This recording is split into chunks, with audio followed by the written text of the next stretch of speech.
नमस्कार. ओळखलं का नाही?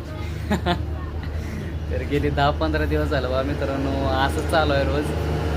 त्याच्यामुळं तर मला यूट्यूबवरती व्हिडिओ अपलोड करायला जमाना झाला आहे. तर नाही याच्यात काय होईल, दुकानात काम पण लय भरपूर पडलं आहे आणि करायला मी एकटाच आहे. त्याच्यामुळं लय म्हणजे लय लोड व्हायला लागला आहे आणि मला व्हिडिओ अपलोड करू वाटतं यूट्यूबला सारखं, पण ते काय जमाना झालं आहे कारण या कामानं सुधारणा आहे का. तर आता हे काम सगळं उरकून घेईल मी 1-2 दिवसात आणि आपलं गेल्या वेळेससारखं रेग्युलर यूट्यूबवरती व्हिडिओ अपलोड मी करेनच. तर मित्रांनो, थोडासा सपोर्ट राहू द्या आणि सहकार्य पण करा. तर चला काम दाखवतो तुम्हाला. हे बघा,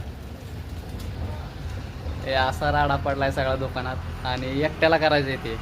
गरमी तर लय वाढली आहे, काय विचारू नका. त्याच्यामुळे इतकी आपदा पण व्हायला लागली का नाही. आणि हे आधी सगळं उरकून घेतो लवकर आणि लवकरच व्हिडिओ पण अपलोड करतो, कारण मला करमना झाले यूट्यूबला व्हिडिओ सोडल्याशिवाय. चला भेटू नेक्स्टमध्ये. व्हिडिओ बघितल्याबद्दल तुमचं सगळ्यांचं मनापासून धन्यवाद.